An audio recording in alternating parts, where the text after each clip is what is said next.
Okay, so I think this is a interesting story to discuss here. Some K-ball stuff. So what is the K-ball, and what am I talking about here? So, the K-ball is, for those who don't know, kickers have a different ball than the quarterbacks and then the offenses have. So usually the offense, I think they have they have a chunk of footballs that they can cycle throughout the game. For kickers, you get 3 footballs that you get throughout the game. They are referred to as K-balls. And it used to be, for the past 25 years or so, although notably not forever, but for the past 25 years, there was kind of a mad scramble on Sunday to get the footballs approved. You had less time to get the ball exactly the way you want it to, get it approved before the game starts, because you have to get it, make sure that, there's no Deflategate situation going on, so you got to get it approved before the game starts. And it would be such a quick turnaround that apparently sometimes the kicker would first see the K-ball they were going to use for the game on the opening kickoff, reportedly. So it was a quick turnaround. And another thing is, there's only 3 K-balls. Sometimes it would happen where, the kicker's kind of saying, this is the only one I really like. And then maybe they kick it into the stands play, and they're like, well, now I only have 2. This is an issue. I need to have, that's the one I like. These other 2 aren't as good. So the rule change, one that just kind of makes sense, I think, and it's weird that it wasn't this way earlier, just looking at it logically, is you now have the same time to prepare the K-balls as you do for the offense's footballs. So you have the same amount of time, and essentially that allows the kicker to break the ball in, get it exactly the way that they want it, which they didn't really have before. It's worth mentioning, 31 teams were in favor of this rule change. The only team that was not was the Chicago Bears. And so then the question becomes, well, how much does this actually matter, right? Is this something that is a big deal, or is this something that just it's just a coincidence that it feels like kickers are playing better, and also there is the new football? Well, one thing we can do is look at just raw numbers. I'll show this chart. This is courtesy of NFL Football Operations. Although I will mention this was, I got this from an ESPN article, which is where I got some of this data I'm going through as well here. But you see, field goal percentage for 50 to 59 yard attempts is actually down from 78% to 76%, while 60 plus yard field goal attempts is at 76%, which is definitely on the high side, but we have seen that before, like in 2023. Although to me, the bigger deal, so ESPN kind of saw this data and said they felt like, well, this is evidence to the contrary of the new rule changes with the K-ball have helped kickers.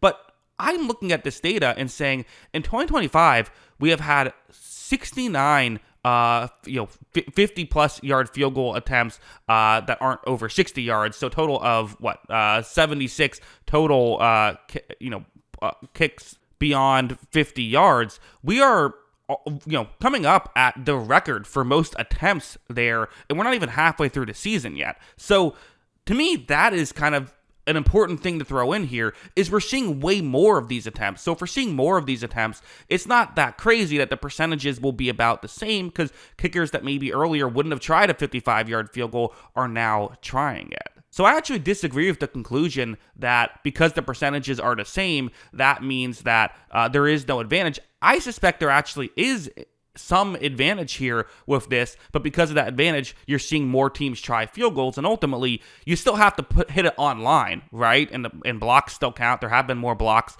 this season, although I don't know how many of those were 50 plus, but still, I think that's kind of an important aspect to all this. But what's interesting as well is we actually have had 2 instances of a kicker not using a K-ball this season, because what happens is if you run a play and it's the end of the half, and you need to hurry up and get your kicking unit on so you can get the kickoff before the clock expires, you don't have time to swap out the football. So you have to kick the traditional football. And because of this, sometimes it's a little bit more difficult. And we've seen that this exact situation happen twice this season. First, we had a Cairo Santos. I believe this was like a 58-yard field goal, so it's tough, and he doesn't have the biggest leg, but he does, it's 58 yards, but he does miss it short, so that's, I think, worth noting here. This was without the K-ball, missing a 58-yarder short.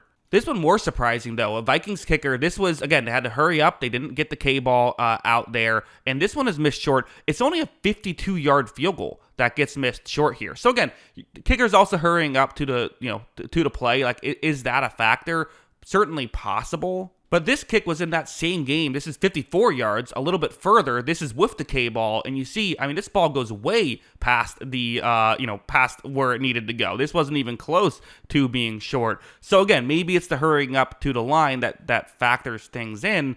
But like, it's at least some evidence that this K ball thing is a big deal. So, again, we don't have a ton of data on this. I'm sure I would love to hear, like, if someone has like a science background, knowing the more science behind why this, why this is a factor. I think it's worth mentioning a couple of things. For one, this is not the first time we have had these rules. Prior to 1999, this was the rule in place. So, you didn't really care what kind of ball you were kicking. So you could probably even get away with more than you can get away with now back then. So kickers are certainly still better now than they were 30 years ago. But are they better now than they were 3 years ago in a significant way that is causing this to happen?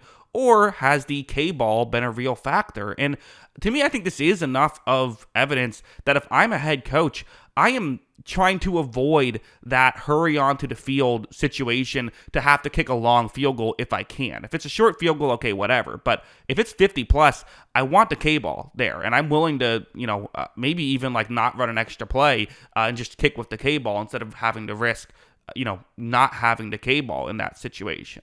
I also think it's probably fair to say that, like, again, let's put this stuff in context. I mean, Brandon Aubrey has, he's kicked some very long field goals this season, or even in previous seasons as well, right? And it's worth mentioning, all it does is potentially what we're talking about is allow you to kick the ball further. You still have to have it online, which is, one of the difficult parts of kicking a field goal, right? You still have to get it perfect from that perspective. But I do just find this the whole situation fascinating, and is something that we should probably pay attention to. Is like, maybe it's not just kickers have gotten fully better, maybe it's at least in part, I don't want to say juice balls. The balls are still the same, right? This is not like a kicker steroids situation, which I kind of joked about on the podcast, but just an interesting thing to talk about. So, thanks for watching this long video on kickers' balls. Didn't think we'd be talking about that, but here we are.